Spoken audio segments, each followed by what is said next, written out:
दिल्ली में उपराज्यपाल ने की राष्ट्रपति शासन की सिफारिश। बीजेपी और आम आदमी पार्टी बहुमत साबित करने में अभी तक रही है नाकाम।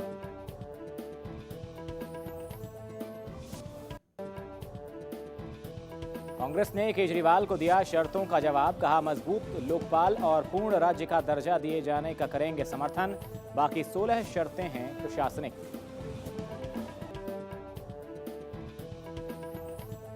राजस्थान की चुरू सीट पर भी बीजेपी का कब्जा। बीजेपी के राजेंद्र सिंह राठौड़ ने कांग्रेस के मकबूल मंडेलिया को 23,000 से ज्यादा वोटों से हराया। बीजेपी के विधायकों की संख्या 163 हुई। फरीदाबाद की नीमका जेल में सिर्फ नाम की चारदीवारी। धड़ल्ले से अंदर जाता है मोबाइल फोन। पुलिस के छापे में पकड़े गए 45 मोबाइल फोन और सिम कार्ड्स। प्रशासन को नहीं सूझ रहा है जवाब।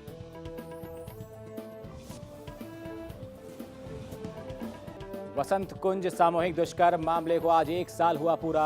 1 साल पहले खुद सो गई लेकिन देश को जगा गई निर्भया।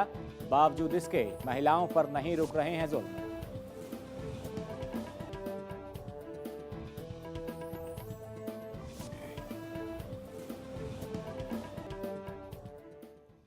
नमस्कार, हमारी खास पेशकश में आपका स्वागत है। मैं हूं आपके साथ शशांक शुक्ला।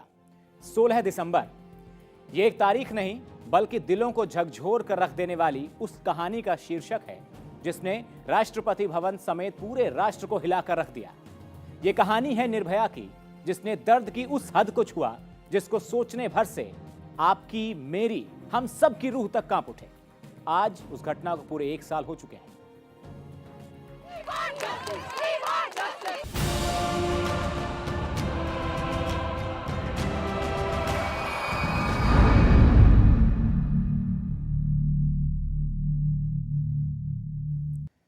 तो जिंदगी के उतार चढ़ाव और समाज के आईने को 72 mm में समेटती एक फिल्म को देखने वो निकली थी।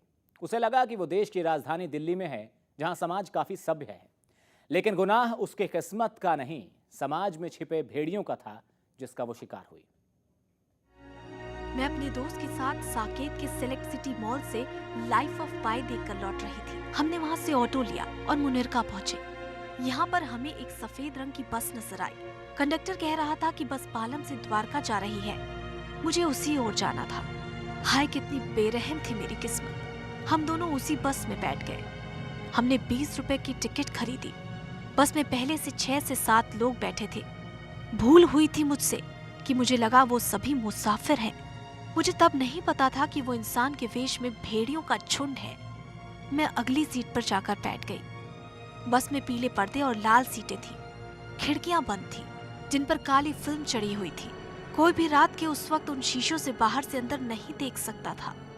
जब मैंने दोबारा उन मुसाफिरों की ओर देखा तो मुझे कुछ शक तो हुआ था, लेकिन हे भगवान, तब तक बस स्टार्ट हो चुकी थी। बस चलने के 5 मिनट बाद कंडक्टर ने दरवाजे बंद कर दिए और बस की लाइटें बुझा दी। उन लोगों में से एक शख्स मेरे दोस्त के पास आया और उसे गालियां देने लगा। 3-4 लोगों ने उसे पकड़ लिया और बाकी मुझे बस के पिछले हिस्से में खींचते हुए ले गए। उन्होंने मेरे कपड़े फाड़ डाले और मेरे साथ मुझे रॉड से पीटा गया। उन इंसानी जानवरों ने मुझे दांतों से काटा। बस चलती रही और मेरी सांसें टूटती रहीं। सितम का समय 1 घंटे तक जारी रहा। वहशियत की हद देखिए। मैं बेहोश हो रही थी, लेकिन वो मुझे पीट पीट कर होश में लाने की कोशिश करते रहे। मेरे दोस्त ने मुझे बचाने की कोशिश की, लेकिन उसे रॉड से पीटकर बुरी तरह घायल किया जा चुका था। वो भी बेहोश हो गया। उसके बाद हमें मरा हुआ समझकर बस से बाहर फेंक दिया गया। एक राहगीर ने पुलिस को सूचना दी। मैं तो चाहती ही थी कि दोषियों को फांसी मिले ताकि किसी और के साथ ऐसा ना हो। ऐसे दोषियों को जिंदा जला देना चाहिए। मैं अब तो आपके बीच नहीं हूँ, लेकिन उस काली रात के बाद भी आज तक किसी भी लड़की की जिंदगी में उजाला नहीं आया, बदलाव नहीं आया है। उधर अपनी बेटी पर हुए जुल्म और उनके दरिंदों को सजा दिलाने में निर्भया के माता पिता ने अपना सब कुछ गंवा दिया। लोगों का साथ तो मिला, लेकिन नहीं मिला वो इंसाफ जिसका इंतजार वो करते रहे। खूंखार अपराध के आरोपी को सख्त सजा दिलवाने के लिए वो आज भी लड़ रहे हैं, इस कानून से, इस समाज से, क्योंकि इनके लिए आज भी इस रात की सुबह नहीं हुई है।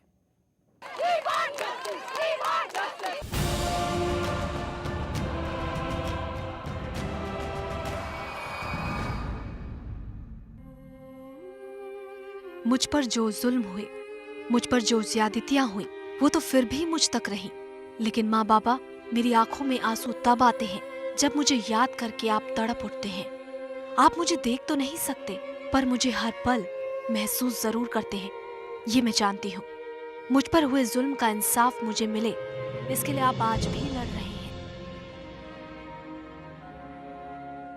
सुरक्षा की दृष्टि से बहुत कुछ अभी बाकी है, जो हो रहा है होगा भी, क्योंकि आम पब्लिक भी जागृत है। तो हमारी बेटी का ये जलता जो मशाल है, इसके उजाले में सभी अपनी पढ़ाई करेंगे। बाबा, आप तो मेरे लिए उम्मीद की वो किरण थे जिनके सपनों को पूरा करने के लिए मैं दिल्ली आई थी। लेकिन मेरी मौत ने आपकी आवाज को ऐसी चोट दी है कि आपका रुधा गला खुलकर अपनी बात भी नहीं कह पा रहा है। मेरी माँ, तुम तो सच में मेरी माँ हो। बहुत मासूम दिल है तुम्हारा। तुम तो मुझ पगली को हर लड़की में निहारती हो। तुम्हें तो अपनी बेटी सब में दिखाई देती है। माँ, तुम सही हो, बिल्कुल सही। आखिर मैं भी तो तुम्हें हर लड़की के जरिए तुमसे तुम्हारी ममता चाहती हूँ। वादे तो होते रहते हैं, वैसे तो सारे वादे पूरे ही हैं, लेकिन एक उसमें है थोड़ा सा, जो हम गए थे कॉन्फ्रेंस में एक जगह, बीजेपी में ले गए थे विजेंद्र गुप्ता जी। तो उस समय उन्होंने कहा था साइंस म्यूजियम बनाने के लिए लड़की के नाम पे, लेकिन उसका अभी तक अता पता नहीं है कि है या कहीं अंधेरे में गुम हो गए हो भी। तो हम उनसे यही कहना चाहेंगे इन लोगों से कि आपने अपने वादे जो किए हैं। क्या पिताजी, आप भी क्यों इन राजनेताओं के वादों में फंसे हैं? मैं जानती हूँ कि आप बहुत भोले हैं। आप इन राजनेताओं के झूठ और सच में फर्क नहीं कर पाएंगे। मुझे कुछ नहीं चाहिए। अब कैसे कहूँ कि मैं ये सब...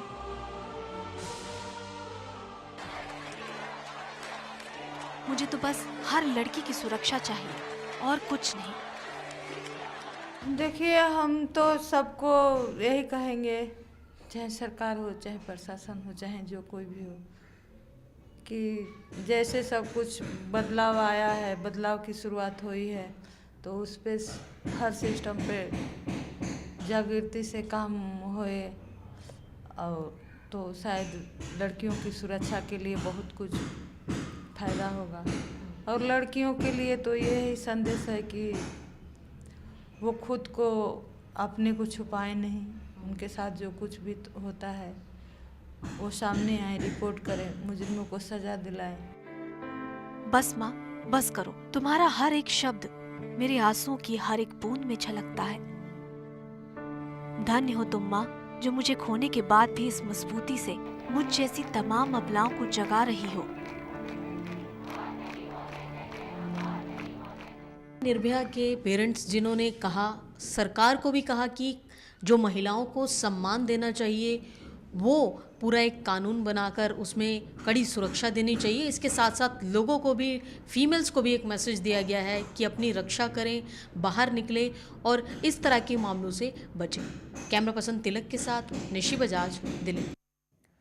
16 दिसंबर की उस काली रात के बाद उम्मीद तो थी कि सुबह होगी, लेकिन रात और गहराती गई, चीखें और बढ़ती गईं, लड़कियां, महिलाएं और कुचलती गईं।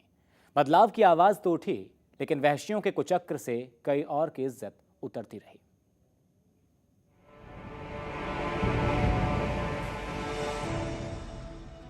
अब क्या कहूँ मैं? किस बदलाव की आप बात करते हैं? किस उम्मीद की किरण की बात मैं करूं? अपनी जिंदगी के आखिरी कुछ लम्हों में मैंने भी यही सोचा कि शायद मुझ पर हुए जुल्म के इंतहा ने शैतानों के दिल को भी पसीजा होगा। लेकिन उफ, ऐसा हुआ नहीं। मैं भी कमली थी, कहाँ शैतानों को देवता समझने की गलती करने लगी।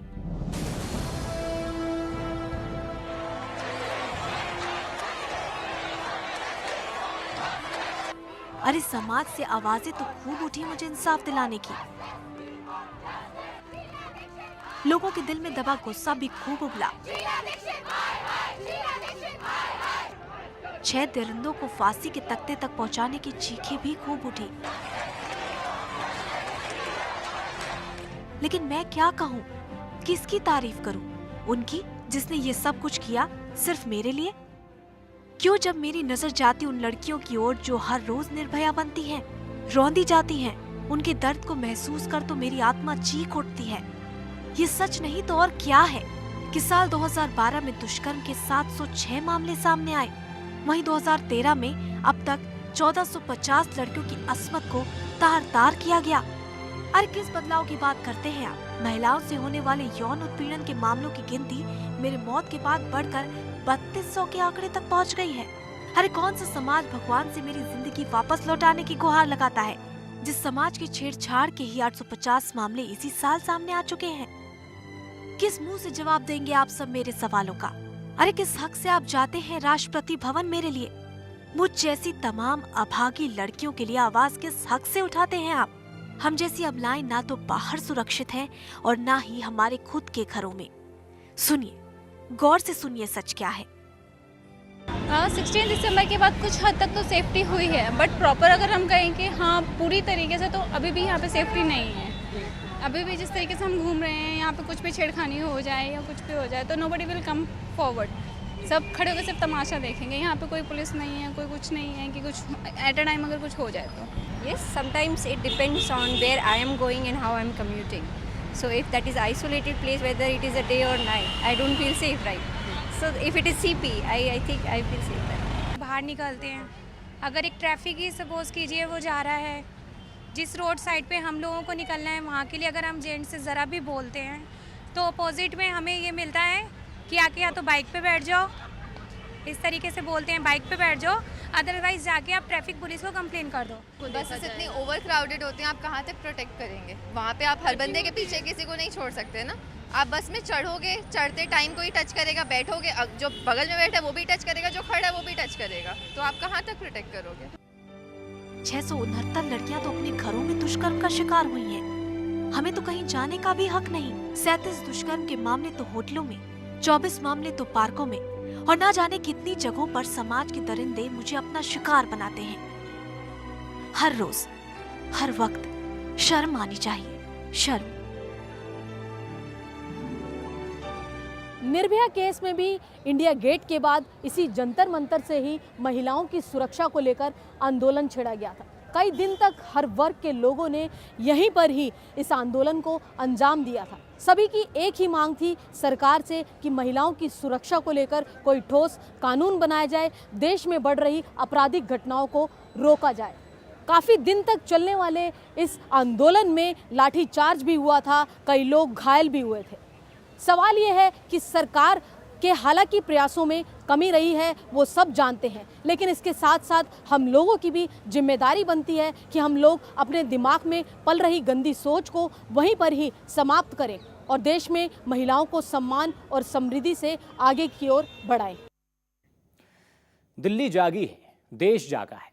निर्भया की मौत ने दिल्ली के दिलों में झंझनाहट तो पैदा की ही है, बदलाव की ऐसी बयार पैदा की है जो पल भर में आंधी बन गई और उस आंधी ने राजनीतिक गलियारों की दीवारें तक हिला दी और तब पहल हुई है ठोस बदलाव की।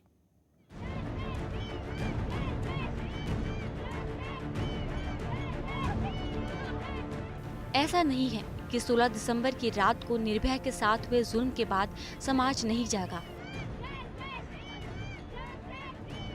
ऐसा भी नहीं है कि उसके बाद लड़कियां वहशी जुल्मों का शिकार नहीं हुई, लेकिन बदलाव के एक पत्थर ने कम से कम लहर तो पैदा की। 16 दिसंबर की सनसनीखेज घटना के बाद लोगों के फूटे गुस्से ने सरकार को भी मजबूर किया कुछ कदम उठाने के लिए। फरवरी 2013 में यौन उत्पीड़न या दुष्कर्म के मामलों के जल्द निपटारे के लिए दिल्ली डिस्ट्रिक्ट कोर्ट में 6 फास्ट ट्रैक कोर्ट बनाए गए। जस्टिस JS वर्मा की अगुवाई में बनी एक कमेटी ने केंद्र को अपनी रिपोर्ट देकर यौन उत्पीड़न के मामलों को निपटाने के लिए कानून में बदलाव की बात कही। इस मामले के बाद आपराधिक कानून में संशोधन की बात उठी। साथ ही इंडियन एविडेंस एक्ट CRPC में यौन अपराधों में सख्त सजा की बात कही गई। IPC में एसिड अटैक, पीछा करना जैसे काम को गंभीर अपराध की श्रेणी में डाला गया। एसिड अटैक के मामलों में उम्र कैद तक सजा का प्रावधान है। कुछ मामलों में दुष्कर्म जैसे अपराध के लिए मौत की सजा का भी प्रावधान। बसों की रात्रि सेवा को 42 से बढ़ाकर 82 से ज्यादा की गई। पुलिस ने 582 स्कूल बसों, चार्टर्ड बसों के स्टाफ का वेरिफिकेशन किया। यौन अपराधों के मामले में पुलिस पहले से ज्यादा गंभीर हुई। दिल्ली के 255 रूटों पर पुलिस की गश्त बढ़ाई गई। 9043 पुलिस अधिकारियों को महिला सुरक्षा, दुष्कर्म मामलों को निपटाने की विशेष ट्रेनिंग दी गई। 11,780 लड़कियों को सेल्फ डिफेंस की ट्रेनिंग दी गई। पुलिस पीसीआर वैन की संख्या को बढ़ाया गया और पीसीआर के पहुंचने के समय में कमी की गई। ब्यूरो रिपोर्ट के साथ पर्ल्स एनसीआर। तो इस खास पेशकश में वक्त है एक छोटे से ब्रेक का, जल्द लौटते हैं।